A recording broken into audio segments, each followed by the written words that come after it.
The being that hates the statutes that God has established for his people the most is the devil.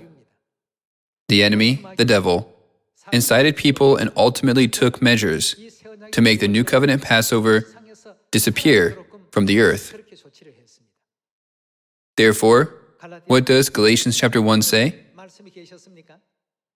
Even if an angel from heaven should preach a gospel other than the one I preach to you, what should be done? He repeatedly emphasized, let them be under God's curse.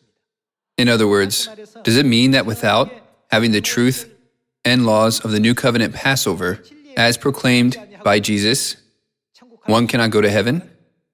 Let's take a look at Matthew chapter 26, verse 17. On the first day of the festival of unleavened bread, the disciples came to Jesus and asked, "Where do you want us to make preparations for you to eat the Passover?" He replied, "Go into the city to a certain man and tell him, 'The teacher says, my appointed time is near.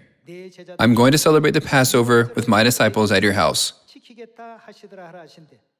So the disciples did as Jesus had directed them and prepared the Passover. It was Jesus who commanded to keep the Passover, and it was his disciples who, following his teaching to observe it, prepared for the Passover and graciously kept it together. In churches today, many cry out, "Jesus, Lord, Lord." Also, the 12 disciples, Peter, John, and James, are praised as great disciples of Jesus.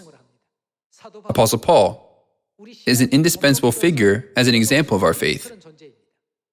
Nevertheless, the Passover that Jesus, Apostle Paul, Peter, and John kept is not observed in any church in the world today. Everyone, what do you think about this? It's amazing.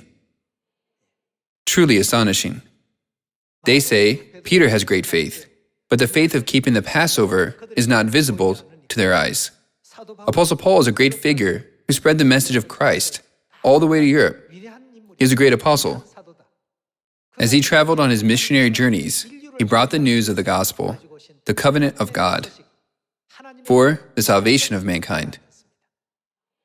That is why he is considered great. Simply going around doesn't make it gracious.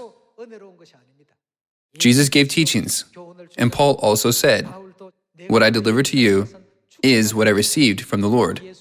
On the night when the Lord Jesus was arrested, he took bread, gave thanks, and said, "This is my body."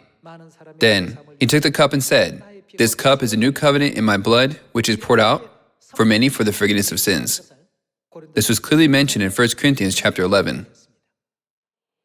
Despite all this, churches in the world today consider it all to be of no use. It is something we received from the Lord. Would God deliver something wrong to us? He came to this earth to give life and salvation. The core truth given for salvation has strangely been removed in today's times. It is truly astonishing. That is why father and mother, feeling sorrowful, have come to this earth, putting on flesh, and have come again.